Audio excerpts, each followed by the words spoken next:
líder. Eu acho que eu tenho conversado bastante com a Bárbara, né? A expectativa da gente no comitê de gestão é trazer conteúdos que possam agregar um conhecimento para as empresas, para as associadas. A experiência que eu tenho, na realidade, é uma área jurídica de assessoria a recursos humanos, então eu trabalho muito próximo deles, e aí com isso a gente discutiu algumas necessidades que a gente tem visto, né, no dia a dia das empresas, e também o comitê está bem aberto para a sugestão de todo mundo que é membro, porque eu acho que é importante atender as expectativas de vocês, né? E essa apresentação hoje da Lina é uma apresentação justamente de um estudo sobre o ambiente de trabalho, né, as empresas, como é que elas estão gerindo as pessoas, a premiação que a FIA está fazendo, que é um trabalho auditado, um trabalho sério. A gente conversou um pouquinho antes, né, Lina? Eu acho que é interessante porque também pode ser um norte aí para vocês em termos de um checklist interno, né? E conhecer também a premiação. Então é isso. Eu vou passar a palavra para a Lina, que a gente tem aí, como a Bárbara falou, a agenda aí de todo mundo. Lina, bem-vinda. Olá, pessoal, boa tarde. É um prazer estar aqui com vocês. Meu nome é Lina, como já foi apresentada, e eu quero muito, né, falar sobre o tema de o que é que faz uma empresa ser incrível para trabalhar. E fico também à disposição, caso vocês queiram, né, no final, fazer perguntas. Então, vou fazer uma apresentação breve, trazer alguns dados para deixá-los instigados, né, curiosos a saber um pouco mais. E, né, de forma geral, é isso. Também fique à vontade para me contatar depois, né, depois do nosso encontro por aqui. Bom, estou aqui fazendo a apresentação, né?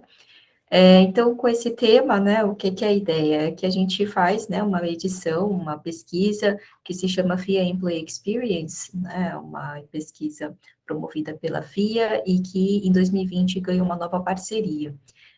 A FIA é a Fundação Instituto de Administração, que costuma ser conhecida, né, pelos cursos de pós-graduação, MBA, e a gente faz as pesquisas aqui justamente para coletar dados, para conseguir, né, ir adiante com os temas que nós, né, temos mais interesse. Então, a FIA, em parceria com o UOL em 2020, criou o Prêmio Lugares Incríveis para Trabalhar. Em 2022, estamos na terceira edição. Antes disso, a equipe da FIA tinha uma parceria com a Você S.A. e Exame, em que tinha o ranking das melhores empresas para trabalhar, que provavelmente vocês, né, já ouviram falar em algum momento, e a gente, né, tinha essa iniciativa que era de 2006 até 2020, né? Então, a metodologia teve várias alterações, várias melhorias que foram implementadas, e a ideia é que a gente possa oferecer esse diagnóstico para todas as empresas que participarem desse processo. O UOL é o maior portal de conteúdo, né, do Brasil, o maior conteúdo de língua portuguesa do mundo, e as empresas conseguem ganhar bastante reputação, né, bastante espaço para poder se mostrar como um ótimo lugar para trabalhar. Falando do processo de uma forma aqui breve, a gente tem inicialmente uma divulgação da pesquisa, que é o que estamos fazendo aqui com vocês também. As empresas se inscrevem de forma voluntária, então todas elas são convidadas a se inscrever. Essa inscrição é gratuita, né? E por isso que estamos aqui para divulgar, para que traga um benefício, né, para todas as empresas participantes. A gente dá o suporte para as empresas, né, porque a partir disso ela recebe informações, instruções de como prosseguir, e, ao mesmo tempo, a empresa também precisa comunicar aos seus funcionários para participar da pesquisa. Então, nós fazemos uma coleta de dados por meio de duas fontes. Uma fonte é o próprio RH, que vai fazer, né, vai responder um questionário com as práticas de gestão, principalmente aquelas práticas relacionadas à gestão de pessoas. E, do outro lado, vai convidar todos os funcionários a responder a pesquisa de clima organizacional, falando sobre suas condições de trabalho, sobre questões diversas, né, sua experiência no dia a dia, com a liderança, com a sua própria motivação, com questões de segurança, salários, recompensas, né, questões de inovação, entre várias outras, né, sobre questões que ele lida no dia a dia, e de uma forma online, que ele vai responder pelo seu celular, pelo computador, né, de uma forma anônima, ele não será identificado. Então, aqui a gente faz a coleta, processamos os dados são verificados, denúncias, né, que os funcionários podem fazer também, eles têm esse canal aberto, em todo momento ele tem o acesso, tanto por e-mail quanto por telefone, para conversar com a gente, né, eventualmente, se ele se sentiu forçado, ameaçado, né, pela empresa. Então, tudo isso é verificado, às vezes é um caso muito pontual, né, então tudo isso é feito com bastante cuidado, e inconsistências dos dados também. Né, o que, que a gente entende por inconsistência? A gente consegue ver, né, pelas nossas análises, se aqueles dados eventualmente foram manipulados, no sentido de que alguém ficou ali respondendo, né, como se fosse um outro funcionário, e na verdade estava respondendo de uma forma muito positiva e que realmente não retrataria o ambiente da empresa. Né? Então, a gente tem ali um mecanismo de identificar tudo isso.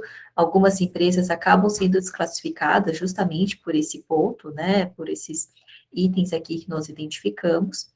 E a partir disso, selecionamos algumas empresas que passam para a segunda fase.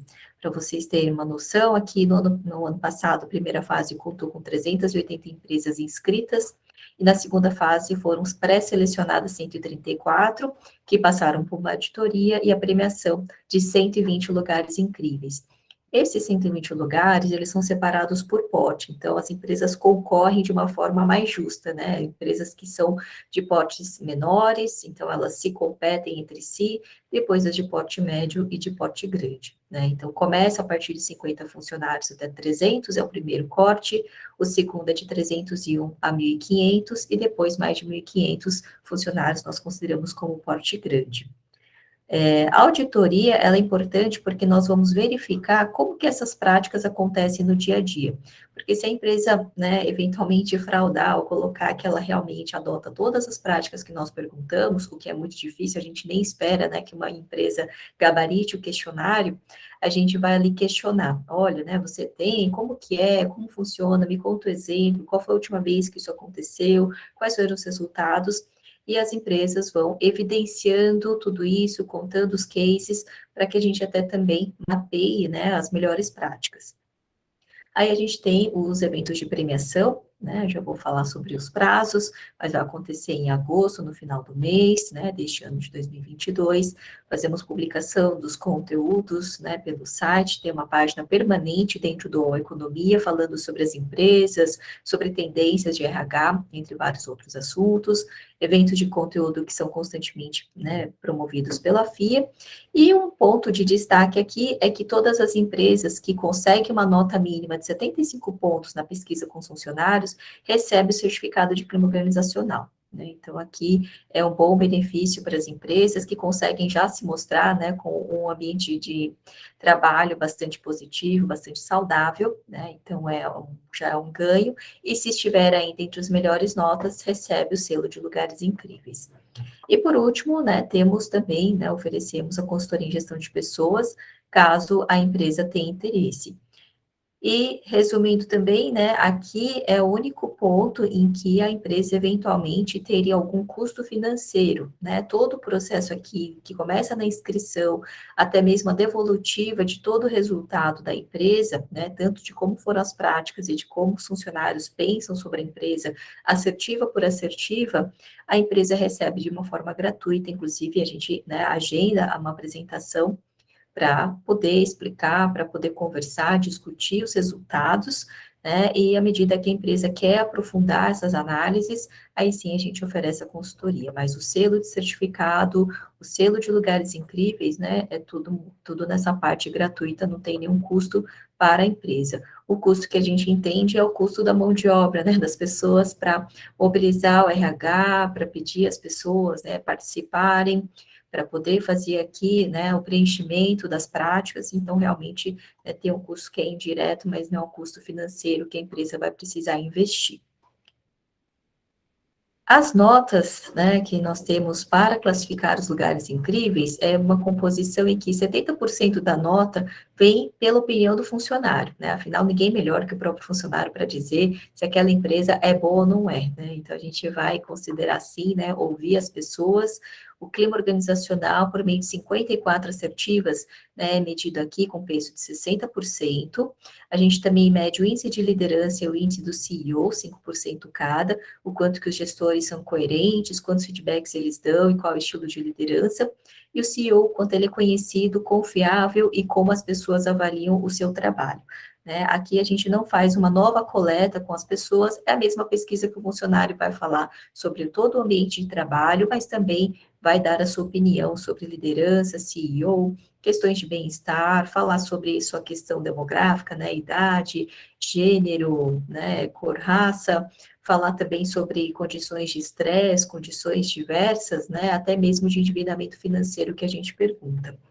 E depois aqui, né, no IGP, é a parte da empresa, né? Então, 70% aqui no total é a visão do funcionário, e 30% é o que a empresa oferece para as pessoas. O índice de gestão de pessoas, né, a gente vai medir as práticas e o quanto que isso realmente é válido, né, por meio de auditoria. A partir dessa composição, as empresas, então, elas são classificadas de acordo com o seu porte, e nós temos aqui os lugares incríveis para trabalhar, lembrando que o certificado só depende do índice de clima, né? Então, uma nota mínima aqui, que é atingida junto com a amostra mínima também, a empresa recebe o certificado e pode usar, né, à vontade aqui em todas as comunicações da empresa, assinatura de e-mail, né, banner, conversar com os clientes, fornecedores, mostrando que a sua empresa, né, tem um ótimo clima organizacional. Aqui eu coloco alguns argumentos de por que participar, né, acho que vocês já ouviram falar, né, ou já participaram, talvez não aqui, né, da pesquisa FACS, ou algum momento anterior, ou do Great Place to Work, que tem um processo, né, semelhante. Temos aqui, inicialmente, a valorização da marca, que é muito importante, né, hoje em dia, quanto mais a marca fica evidente, mais os talentos querem se aproximar, né, e se sentem atraídos para trabalhar lá. A gente vê um turnover que cai, né, se reduz em 30% na média das empresas premiadas, o propósito, o Employee Value Proposition fica mais claro, o impacto no resultado financeiro também fica muito claro, 3 vezes maior para as empresas premiadas, né, o retorno sobre o patrimônio líquido.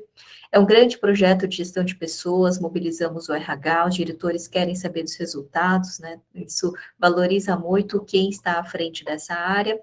A aprendizagem com a pesquisa também acontece, porque muitas coisas, né, a empresa não mede ou não, né, não consegue saber como as coisas estão, e a FIA, como uma entidade externa, consegue trazer esse diagnóstico, e a utilização gerencial de resultados para a tomada de decisões estratégicas, né, a gente vê como item também bem relevante. Sobre a equipe, nós temos o André Fischer e o João Dutra, né, que são professores da Universidade de São Paulo, eles coordenam dentro da FIA a pesquisa, e na equipe ali, no dia a dia, né, além de mim, temos também, né, o Daniel Felipe, e uma equipe que vai coordenar todo esse suporte, né, de como que a empresa personaliza a pesquisa e como que ela vai fazer todo o procedimento, né, desde a inscrição até o final, até a devolutiva que todos nós fazemos. Em relação ao calendário, nós temos o prazo de 30 de maio para as inscrições, então temos aqui já, né, uma reta final. A gente abriu as inscrições em setembro pela primeira vez, geralmente começava em fevereiro de cada ano, mas, né, a gente antecipou. Então, ciclo que a empresa pode escolher, pode fazer a sua inscrição no momento em que for mais interessante para aplicar a pesquisa com os funcionários, né? Lembrando que para o ciclo 2022, a gente precisa ter essa inscrição até 30 de maio. O importante aqui também é o 30 de junho, que é quando toda a coleta precisa ser finalizada, tanto com os funcionários que vão participar ali individualmente, quanto pelo RH que precisa falar sobre as suas práticas. Então, aqui a gente tem a coleta. Terminada a coleta, a gente passa para a auditoria, que em julho, né, o grupo de auditores vai marcando antecipadamente uma reunião com o RH de cada empresa para fazer a verificação das práticas. Os resultados estão liberados desde o ano passado, então as empresas que finalizaram já receberam os seus resultados, já sabem, né, se estão certificados ou não, já conseguem ter ali um mapeamento dos funcionários, né, então os resultados já foram liberados para quem finalizou. Então, toda empresa que finaliza, avisa, e a gente já consegue, né, fazer essa entrega de dados. E no final de agosto, nós temos a premiação, que é promovida pelo UOL. Então, né, a gente convida vocês a participar, se inscrever, né, na pesquisa, né, a inscrição é bem tranquila e depois vocês vão seguindo o passo a passo de acordo com as orientações que são passadas. Só para explicar a auditoria, como que ela acontece, né, então são especialistas em gestão de pessoas que têm, né, ali vários conhecimentos, né, de gestão de pessoas para poder entender alguns pontos que ficam ali, né, identificados como algo que precisa ser melhor explicado, melhor, né, exemplificado, e as reuniões são virtuais à distância, né, a gente pede para que 2 pessoas da empresa participem dessa reunião, e a gente vai analisar o que é que foi, né, descrito como prática e fazer, né, essa interação. As práticas que não atendem pode, eventualmente, né, ter uma redução de nota da pesquisa e muitas inconsistências podem, eventualmente, levar à desclassificação. A gente leva muito a sério, né, esse processo, porque a gente entende que empresas, né, podem tentar, né, colocar que tem muita coisa, que as pessoas realmente, né, estão muito satisfeitas, mas eventualmente elas podem, né, fraudar o processo, responder não sendo funcionário, podem colocar práticas que não estão sendo mais vigentes, né, então tudo isso é verificado, a gente tenta ao máximo, né, cuidar para que, né, o processo não se perca, né, não tenha sua validade e seja algo sólido. E só, né, passando alguns dados que podem ser interessantes para vocês poderem visualizar como que a gente analisa, como que a gente consegue, né, chegar em informações interessantes, né, a partir dos dados coletados. A gente vê, por exemplo, né, que foi feita uma análise do item de liderança. São 9 temas que são avaliados na pesquisa. A liderança é um dos maiores temas, é um dos mais importantes, que ele tem mais assertivas.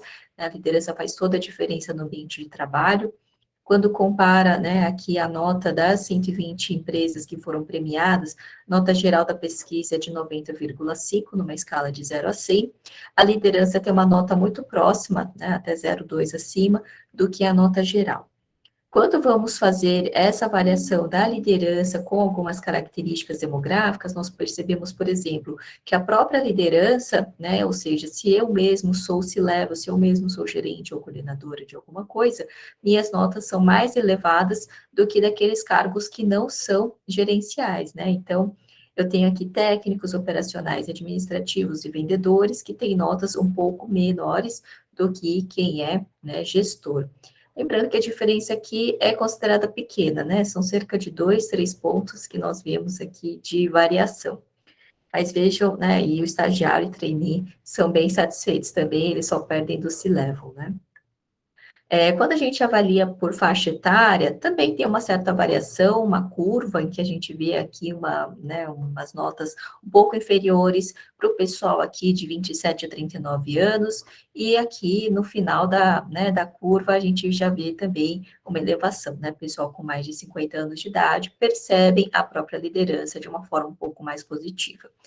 Claro que para empresa, de empresa para empresa, que são os dados consolidados de 120 empresas, essa curva pode ser muito mais acentuada, ter um vale aqui muito menor, ou não, pode ser uma reta bem mais estável, ou também, né, começar aqui com os mais jovens bem mais acima e ter uma queda que talvez não tenha, né, um lado mais positivo aqui do outro lado. Então, a variação é bastante grande de uma empresa para outra. Olhando o tempo de casa, também vemos uma certa variação. Quem tem menos tempo de casa, para quem tem mais tempo de casa, também enxerga diferente. O pessoal mais recente ainda está numa fase, né, mais feliz com a organização. Depois vai tendo aqui uma avaliação mais crítica da liderança, né? Então, o pessoal que tem de 3 anos a 15 anos é o pessoal que tem maior crítica em relação ao tema, e depois isso acaba melhorando um pouco. Mas aqui são dados, né, que a gente vê certa flutuação, mas que não é tão grande assim. E o que eu queria trazer, né, como principal impacto é que a gente avalia também os estilos de liderança. Cada funcionário, no seu questionário, coloca ali uma descrição, tem uma descrição já feita sobre qual, né, perfil que mais está próximo da minha gestão, do meu próprio gestor imediato. Então, ele responde e a gente tem até, né, um material que foi elaborado no ano passado, em conjunto com a SOAP, um guia para falar sobre os estilos de liderança, né, e aqui a gente tem esses estilos de liderança que são medidos pela visão do próprio funcionário, né, ele vai falar, olha, o meu gestor, né, ele demonstra empatia, né, ele transforma mudanças, ele traz mudanças, então ele tem uma gestão, uma liderança inspiradora. A gente tem a liderança educadora, que é aquela que desenvolve pessoas, tem uma autoconsciência, demonstra empatia, né? Ela é muito importante para equipes técnicas ou mais jovens, né? A gente também percebe um bom impacto. A liderança democrática, aquele que ouve as pessoas, usa bem a comunicação, liderança, né, de equipe e também com bastante colaboração com membros influentes, né? A liderança maternal é aquela que coloca as pessoas em primeiro lugar, por isso é importante para equipes desmotivadas, demonstra empatia, mas também, né, ela no longo prazo pode atrapalhar bastante. A liderança direcionadora é aquela que foca o resultado, tem, né, iniciativa e demonstra cuidado e atenção, né, muito focada em resultados, é muito importante para equipes com conhecimento técnico. A liderança coercitiva é aquela que usa de autocontrole, demonstra iniciativa e proatividade, mas é muito, né, somente para, indicado para equipes problemáticas. E, finalmente, a liderança bloqueadora, que não tem competências e que não deve ser usada nunca, né? Então, a gente consegue ver o quanto que essa liderança, dependendo do estilo, né, que você percebe do seu próprio gestor, acaba afetando a experiência de trabalho. E aqui, diferentemente dos outros gráficos, né, que a gente comparou faixa etária, tempo de casa ou cargo, a gente vê muito mais impacto, né? Então, a experiência do colaborador, de uma forma geral, que é medido aqui por esses números, né, um gestor inspirador, ele gera uma nota de quase 97 pontos, lembrando que a nota geral da pesquisa era 90,5, né? O gestor educador também tem um impacto muito bom, né? Só um pouco de queda aqui entre o inspirador e o educador. O democrático também, né? Ele consegue mostrar aqui, né, bastante força na sua liderança. E o maternal, se a gente for analisar, ele já fica um pouco abaixo da média, né? Que é 90,5. A gente tem uma redução já na liderança maternal, que nem sempre, né, é a mais adequada para todos os momentos. Quando o gestor é visto como direcionador, a gente percebe também já uma nota um pouco abaixo, 82 pontos. Não é uma nota ruim, né, mas comparado com os 90 pontos, é uma queda bem significativa. E o problema está aqui, né? Quando a gente tem líderes coercitivos ou uma liderança bloqueadora, que infelizmente a gente não quer ver em nenhum lugar, as notas aqui têm uma redução bastante crítica, né? Então a gente vai ver que, por exemplo, quando a pessoa vai avaliar, né, o seu gestor que é bloqueador, para o item de liderança, ele avalia assim com 20 pontos, né? Que realmente é muito crítica a situação. E o coercitivo também, né? As pessoas não costumam gostar, né? E costumam relacionar a experiência que ela tem no dia a dia com a gestão que ela tem também, né?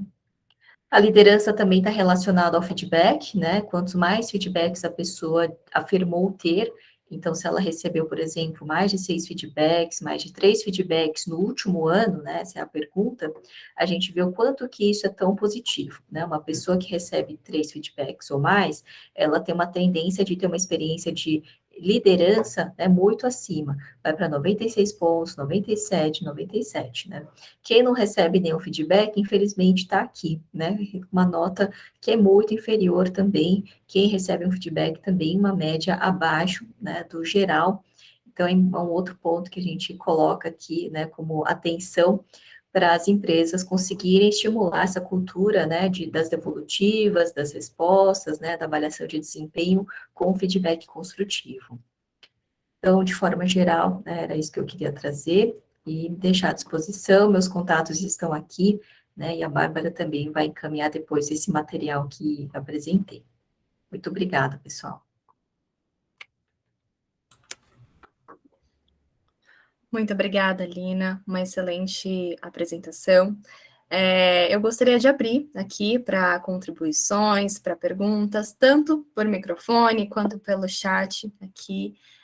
Gostaria de, né, realmente ouvi-los. O que vocês têm alguma dúvida, alguma questão que queriam trazer? Paula, fique à vontade. Oi, tudo bom, Lina? Meu nome é Oi, Paula, sou Paula.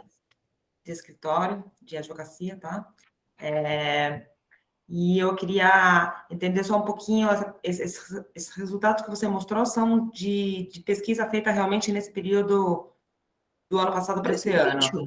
Tá. Isso, Então, é um período de pandemia, vamos dizer assim, né? De trabalho, isso onde mesmo. provavelmente houve, talvez não como em 2020, né? Mas que maiormente o trabalho foi feito de forma híbrida ou talvez remota, dependendo do tipo de perfil de empresa que participou, né?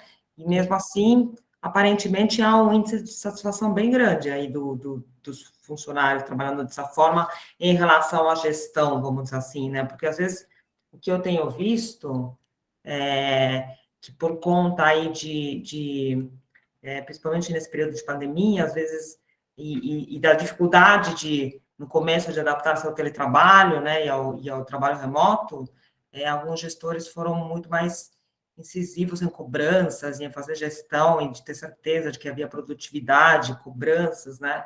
Então, isso talvez pudesse refletir numa pesquisa um pouco não tão positiva, não me parece que foi isso. É correto isso, essa leitura, não?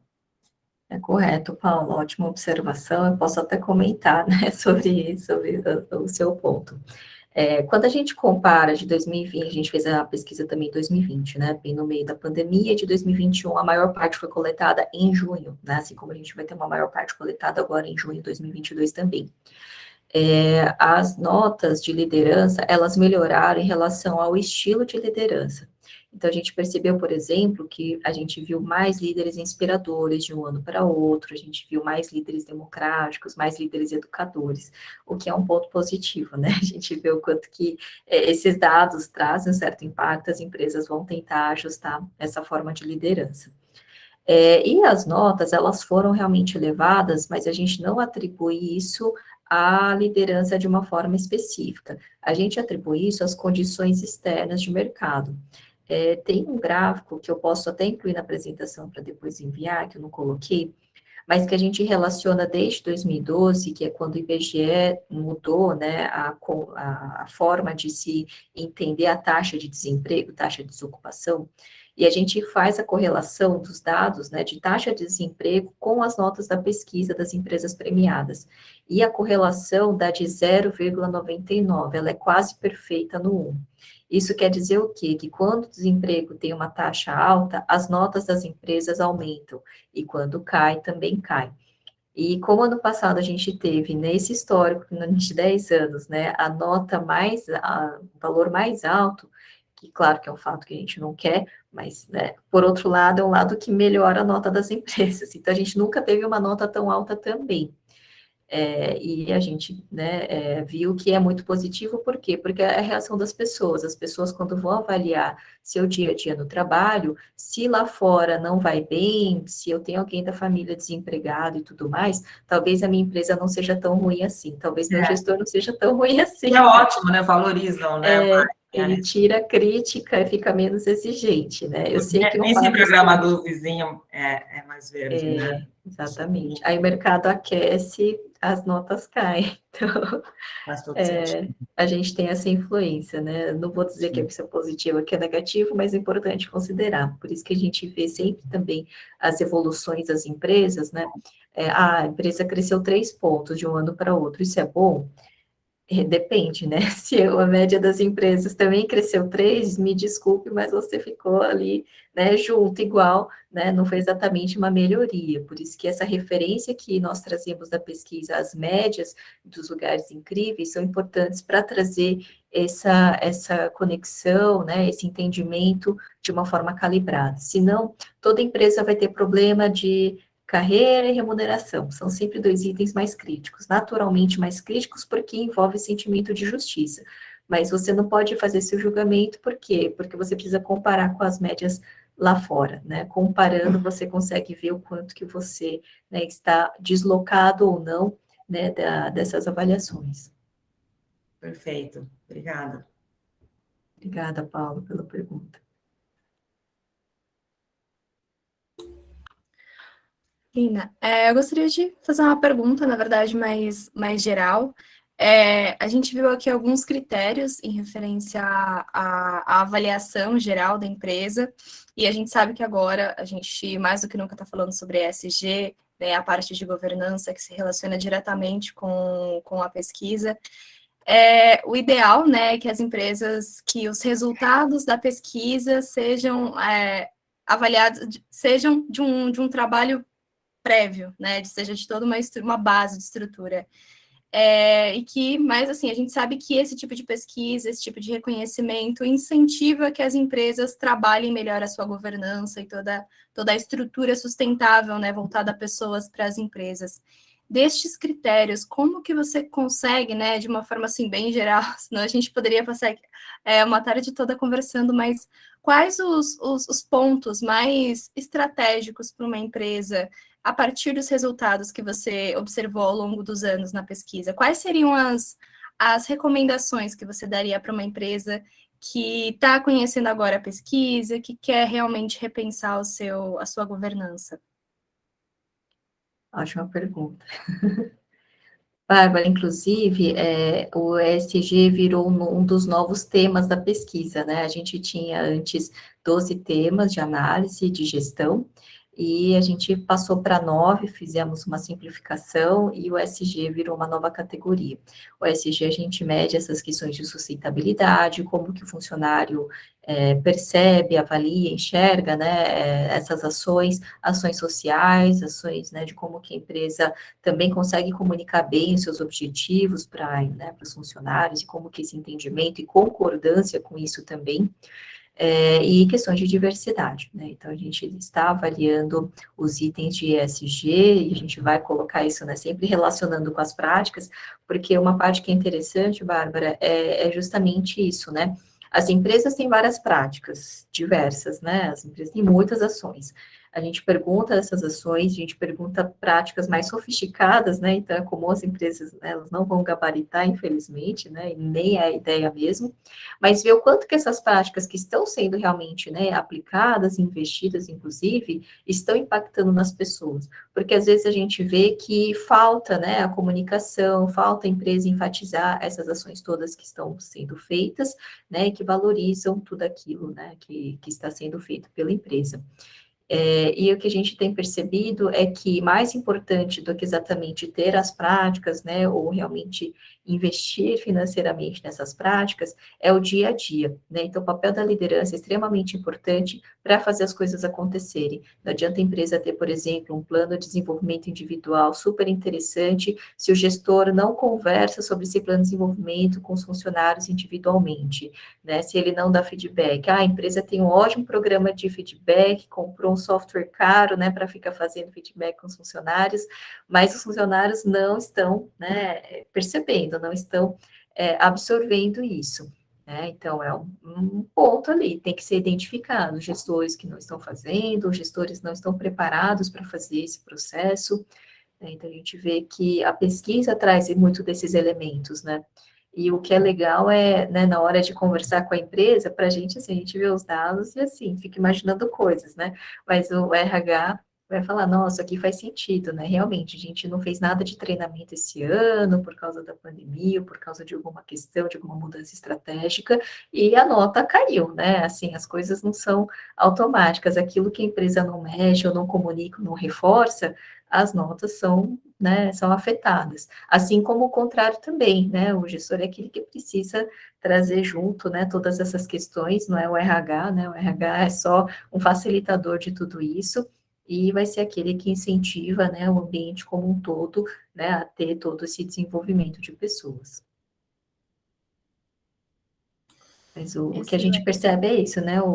A pesquisa traz vários elementos, e as empresas que vão trabalhando nesses pontos vão conseguindo melhorar, né? Elas entendem ponto a ponto, empresas que nunca aplicaram, ou que faz tempo que não aplicam pesquisas assim, né? Acabam, né, se surpreendendo para o positivo, para o negativo, né? Com vários itens, e vão fazendo as ações, né? Olha, a gente realmente, né, precisa disso, precisa daquilo, áreas que são identificadas, né, como problemáticas, como áreas que podem trazer algum tipo de problema, e depois a gente também tem essas soluções, né, para ajudar as empresas. A gente tem os grupos focais para aprofundar os assuntos, a gente tem os workshops de planos de ação, porque não adianta só ver o resultado, né, a gente auxilia os gestores a criar e colocarem a mão na massa para também melhorar, né, então a ideia é essa.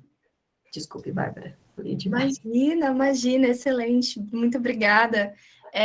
Abro aqui, se mais alguém tiver dúvidas, temos a Lindaura, levantou a mão, Lindaura. Isso, uma pergunta, na verdade, Lina.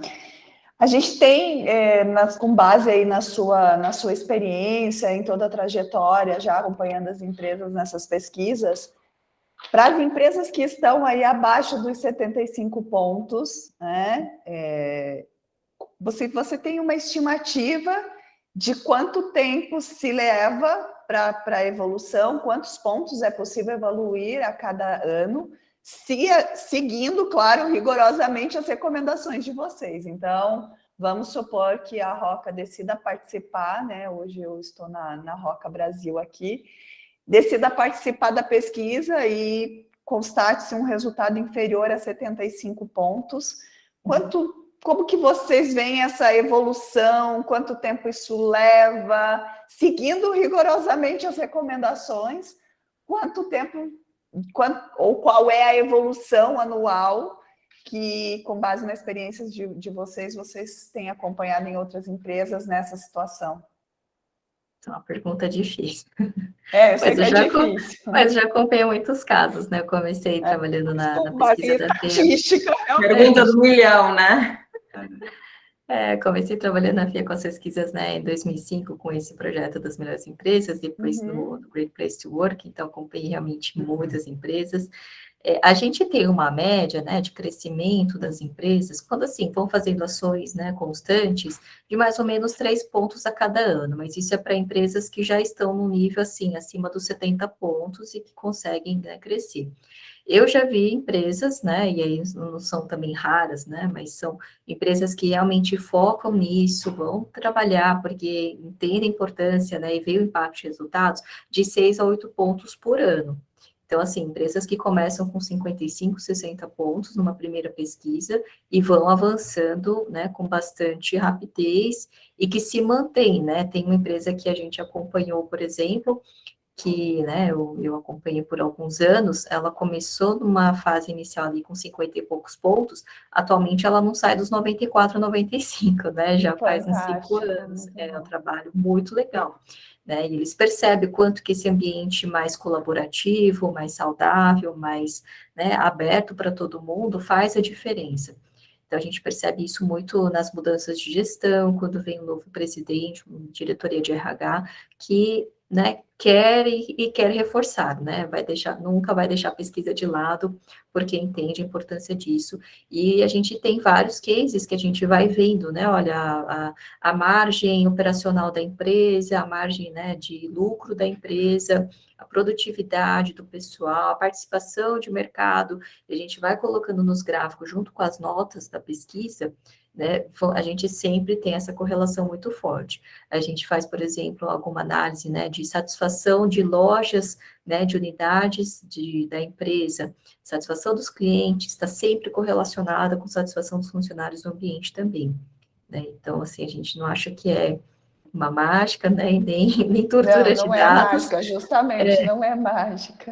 E é trabalho mesmo, né, as empresas que vão reconhecendo, olha, a gente não fez nada e por isso que a gente ficou na mesma pontuação, ou às vezes, caiu 2 pontos, né, porque realmente não teve ação proativa em relação, né, aos temas abordados. E assim como a gente vê muita melhoria. Então, assim, eu vou dizer que 2 a 3 pontos de evolução ano a ano é um normal, que é muito, né, se a empresa tem um cuidado mínimo, ela consegue sim. Assim como se a empresa tem ali muito interesse, né, faz os planos de ação, entende os pontos específicos, ela vai crescer de 6 a 8 pontos, também já vi, né, exemplos assim. Essa é uma média bem geral. Assim como tem ações específicas, por exemplo, tem uma das nossas perguntas que a gente fala sobre ações de recrutamento interno, se isso, né, é uma informação clara para os funcionários. Tem empresa que de um ano para outro, ela tinha uma nota 40, foi para 85, mais do que dobrou, né? Porque ela começou a fazer a comunicação devagar. não fazia antes, claro. Então, e assim como alguns pontos são bem mais difíceis, né? Você quer melhorar a percepção de justiça do salário, você não vai resolver mesmo colocando aumento, né? Porque depende muito de como que a pessoa percebe, né? Essa entrega que ela tem, esse desgaste que ela tem para uma entrega, por exemplo, versus aquilo que ela recebe, né? Uma percepção que a gente muda com muito mais tempo, com algum tipo de comunicação mais específica, com a conversa com o gestor, que não vai ser uma mudança automática nessa nota. O Alejandro pergunta. Oi, tudo bem? Eu tenho duas perguntas, Lina. Na verdade, a primeira tem a ver com a taxa de participação da empresa, ou seja, uma coisa é você ter uma foto de um ano, outra coisa é você ter a evolução da empresa ao longo do tempo, né? E se uma empresa que participa um ano, ela continua participando o ano inteiro, ou os próximos anos, quer dizer. E a segunda tem a ver com a reputação, né? Ter um selo de qualidade, um selo de ser uma empresa com boa reputação, com um lugar incrível de trabalhar, como que esse selo, né, ou esse reconhecimento, qual o peso na reputação, na boa reputação da empresa, e como as empresas aproveitam essa parte de marketing, né, de ser uma empresa ótima para trabalhar. Ótima pergunta, Alejandro. Em relação à adesão, é muito comum que as empresas participem de novo. A gente tem uma taxa mais ou menos de uns 2/3 das empresas que estão em cada lista provavelmente estavam no ano passado também. Então, tem uma renovação, né, desse grupo de empresas premiadas, mas ela é uma renovação parcial, né? Então, mais ou menos 2/3, vou dizer um número bem aberto, porque varia de ano a ano. E as empresas se interessam em participar sempre justamente para ver as suas evoluções, né? Poxa, a gente criou um programa de treinamento, a gente fez ações de desenvolvimento, fizemos, né, toda uma formação de liderança e elas querem ver o resultado. Então, é mais por expectativa, né? Vendo o que é que foi efetivo, o que não foi tão efetivo assim. Mudança de gestão, mudança de estratégia, enfim, várias questões que podem trazer, né, essas variações. Então, a adesão costuma ser muito grande, o que não costuma ser tão assim, né, fixa de um ano para outro, é a renovação de empresas que vai acontecendo. E sobre a reputação, ela é muito interessante, as empresas, né, mostram quanto que é valioso, principalmente aquelas que conseguem pela primeira vez, né, uma felicidade muito grande, as pessoas querem expor, a gente vê né, as empresas e as pessoas envolvidas colocando espontaneamente nas redes sociais, que ganharam o prêmio, né, elas se sentem muito reconhecidas, e a gente vê que as pessoas usam na assinatura de e-mail, é muito comum, né, então as pessoas colocam ali a assinatura, né, o selo dos Lugares Incríveis, o selo do certificado, então é realmente valioso, né, eles colocam banners, né, na empresa, coloca por fora, coloca por dentro, né, um orgulho muito grande. E atrai muito talento, né, a gente tem uma média de, cada empresa premiada recebe em torno de 3, né, as pessoas ficam realmente atentas, né, a essas listas e querem trabalhar nesses espaços. Obrigado. Obrigada. Paula? E eu, de novo, eu queria aproveitar o gancho até do Alejandro, que falou da adesão das empresas, e me surgiu uma dúvida. Qual que é a adesão dos funcionários para responder à pesquisa, né? Quer dizer, as pessoas realmente se engajam nisso, ou, nossa, não tenho tempo e deixa para lá? Porque isso vai influenciar muito o resultado também, né? Influencia. E depende também, assim, quem é que responde mais, se é quem está em baixo escalão, ou que está em cima, ou se... Qual que é o Tem público? uma amostra mínima que é exigida, um percentual de total de funcionários. Ela varia de 75% quando a empresa tem até 100 funcionários, então a gente precisa de uma representatividade maior quando a empresa é pequena. E quando a empresa é maior, por exemplo, mais de 20 mil funcionários, é de 10% a amostra mínima. Então, é mais ou menos nesse meio. Uma empresa de 1.000 funcionários, por exemplo, é cerca de 60%, 50%. Então, tem essa variação, né? A gente tem uma tabela ali. E a empresa precisa conseguir, porque precisa da representatividade mínima, né, das pessoas para dizerem, opinarem sobre o trabalho. E sobre essa dificuldade, né, de conseguir a participação das pessoas, eu diria que as empresas que estão começando têm um pouquinho mais de dificuldade, então precisam reforçar e eventualmente a gente ajuda, né? O pessoal chama, vocês podem conversar com as nossas lideranças, né, para explicar o que é, porque os próprios gestores incentivando também ajuda muito. E a gente, né, entende, a gente tem um material para auxiliar na comunicação, nas campanhas, com exemplos de peças, para vocês incentivarem, porque assim, a gente não pode obrigar, né, o funcionário a participar, ele é um convite, e quem não responde também não responde, né, faz parte, assim, é difícil dizer, tá, Paula, se assim, quem mais responde é porque está mais satisfeito ou menos satisfeito, né, mas a ideia é que o convite seja feito e reforçado. E a gente consegue também, né, oferecer isso como serviço gratuito, a adesão por área. Então, como a empresa personaliza a pesquisa e vai dizer para a gente qual é o organograma da empresa, a gente consegue saber, por exemplo, olha, já foram 10 dias de aplicação de pesquisa, eu tenho adesão de 80% do administrativo, só que o pessoal de vendas está em 10%. Eu vou lá, converso com o diretor de vendas para ele incentivar as respostas e você aumentar a adesão e ter uma representatividade boa, né, entre todas as partes da empresa. Mas eu vou dizer que uma primeira vez é difícil e depois o pessoal se acostuma, né? A gente tem uma empresa que a gente conversa sempre, eles estão, assim, super acostumados. Então, para eles, uma adesão menor que 90%, eles já estão achando que tem alguma coisa errada, né? E tem empresa que consegue os 50, que é o 50 mínimo, assim, já está feliz porque é o máximo que ela consegue.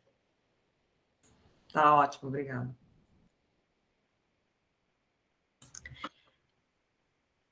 Lina, eu gostaria de fazer uma pergunta que, na verdade, é uma coisa que a gente sempre conversa aqui no Comitê de Gestão de Pessoas e nos demais também, que é a adesão de pequenas e médias empresas em discussões de ESG, em discussões de melhores práticas.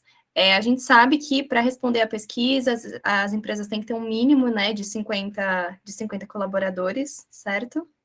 Isso. Isso, mas numa orientação geral, assim, falando sobre as boas práticas. Aqui na Câmara, a gente tem um comitê de pequenas e médias empresas, a gente sabe que grande parte dos nossos associados se interessam ou são, né, alguma dessas categorias. Quais são as orientações para essa modalidade de empresa, né, para essa estrutura? Que muitas vezes é uma empresa familiar, é uma empresa que tem um setor de RH que é multissetorial. Quais são as boas práticas que são orientadas para essas empresas que talvez hoje não possam responder, né, por causa desse critério de mínimo de funcionários, mas que querem ter essa estrutura de um lugar incrível para se trabalhar? Ótima pergunta, Bárbara. Eu posso até explicar por que a gente não aplica a pesquisa para empresas menores do que 50 funcionários, né? E muita gente pergunta até porque gostaria de aplicar. Porque a gente mede muito essa parte da gestão de RH. Então, dificilmente, não vou dizer que todas, claro que não, mas dificilmente uma empresa com menos de 50 funcionários tem um RH estruturado, no sentido de ter os processos claros, de ter as funções, né, bem definidas, geralmente uma pessoa só cuidando de várias atividades de RH. Então, é mais por esse motivo, né, a gente não consegue também ter os recortes que são importantes para a pesquisa, né, entender os grupos internos dentro da empresa e tudo mais, porque a gente teria poucas pessoas, né, sendo pesquisadas nesse espaço. E aí, como recomendação, né, para as empresas que não têm essa possibilidade, né, de fazer essa pesquisa, a gente recomenda, né, ter um interesse, né? Se tem uma pessoa que cuida de RH, colocar essa pessoa de RH nas conversas estratégicas da empresa, né? Entender o cenário, fazer com que a pessoa também, né, se atualize bastante sobre o assunto. A gente vê que, né, tem vários grupos de RH, grupos informais que se conversam, que trocam práticas, isso pode ser muito interessante, né, para a pessoa melhorar processo de recrutamento e seleção, processo de desenvolvimento, processos diversos, né? Então, isso ajuda bastante nas trocas entre as empresas, e também, né, tentar formalizar tudo que acontece no RH, né, informal, deixar o RH, né, com as documentações bem feitas, pode fazer pesquisas menores, né, pesquisas menores são bem interessantes, que podem ser feitas pelo próprio RH, né, talvez não tenha, vamos dizer, a credibilidade no sentido de, nossa, mas eu estou respondendo, será que a pessoa não consegue me identificar, né, no nosso caso não consegue identificar nem nós mesmos, né, a gente não vai ter o apontamento individual, mas o próprio RH pode fazer uma medição, né, de uma forma anônima dos funcionários, já entendendo pontos, né, importantes ali da gestão. A gente vê que é importante também, né, não é a nossa prática, a gente tem uma pesquisa anual, mas as empresas que têm feito essas pesquisas Pulse, né, são as pesquisas mais frequentes, semanais ou mensais, sobre pontos específicos, né, pesquisas mais temáticas e que vão dando vários insights também, né, as pessoas já criam essa cultura de pesquisa, de você poder, né, ter abertura, de ser ouvido, de dar opinião, e, né, acaba sendo muito interessante, porque depois, quando vão fazer as pesquisas maiores, né, as pessoas já estão acostumadas a lidar com esse tipo de ferramenta. Excelente, Lina, muito obrigada. Gostaria de agradecer, né, mais uma vez pela excelente apresentação. Foi muito esclarecedor, né? Eu acho que a gente conhece algumas pesquisas, a gente, como funcionários e colaboradores, estamos atentos a essas listas que sempre saem, mas é muito bom conhecer como é que elas funcionam, toda a prática ética das pesquisas também. Então, muito obrigada, Lina. A gente gostaria agora de seguir com uma parte do comitê, né? 5 minutinhos restantes, assim, respeito à agenda de todos, trazer só alguns comentários sobre o comitê. Então, Lina, se você quiser, em respeito à sua agenda também, se desconectar, fique à vontade. Se quiser acompanhar a gente também nesses minutinhos finais também, será muito bem-vinda. Queríamos só trazer alguns recadinhos. Esse foi o nosso primeiro encontro do comitê. A gente sempre trabalha muito para trazer um espaço horizontal, em questão de conteúdo, em questão de formato e todos esses aspectos. Então, ao final deste encontro, vocês receberão uma pesquisa, né, com algumas questões que a gente queria trazer para vocês. A primeira delas, a relação ao formato dos encontros. A gente está retomando as nossas atividades presenciais, e a gente realmente gostaria de ouvi-los, tanto em relação ao comitê quanto à própria Câmara Espanhola. Quais as modalidades, presencial, híbrida, virtual, qual que vocês, né, estão melhores dispostos para que a gente realmente possa ter esses dados e fazer uma avaliação. Em questão de temas referentes ao Comitê de Gestão de Pessoas também, a gente quer ouvi-los, né, tanto em questão de temas, como cases, empresas, se vocês têm cases interessantes, se tem assuntos que vocês gostariam de mencionar como relevantes. Nossos comitês, eles são esse espaço colaborativo entre membros e sócios da Câmara Espanhola, então é muito importante, né, que a gente tenha esses canais ativos de comunicação. Vocês vão receber também o material disponibilizado pela Lina e a gravação deste encontro. E antes de passar a palavra para o Alejandro e para Malu, para a gente fazer esse encerramento, eu gostaria de formalizar o convite para a nossa cerimônia do nosso prêmio de sustentabilidade. Chegamos à 8ª edição, foi um prêmio, né, que a gente teve várias inscrições, tivemos uma trajetória bem bonita, né, nesse caminho de sustentabilidade. E aí a gente gostaria de contar com vocês, com as suas equipes, com as equipes das empresas de vocês também, principalmente as equipes de sustentabilidade, equipes de gestão de pessoas, equipes que estão diretamente envolvidas com essa parte de ESG na nossa cerimônia, que vai acontecer no dia 9 de maio, no Museu da Manhã. Então, estão todos convidados, não há custo de participação, vai ser um encontro institucional, cerimonial e de relacionamento, né? As inscrições, elas estão abertas no nosso site, então, se vocês tiverem alguma dúvida também, me coloco à disposição. E, bom, passo a palavra aqui para o Alejandro, para se tiver algum recadinho final, e depois para a Malu. Não, ótimo, Bárbara. Obrigado mais uma vez pela condução. Lina, muito bom, muito obrigado. E realmente a gente está com esse interesse de a gente voltar ao normal, né? A gente normal pré-pandêmico, que é o presencial, que é insubstituível, né? A Câmara Espanhola é muito tecnológica, a gente gosta muito de tecnologia, a gente está indo para o metaverso. Para quem não sabe, todas as empresas de vocês terão um espaço no metaverso.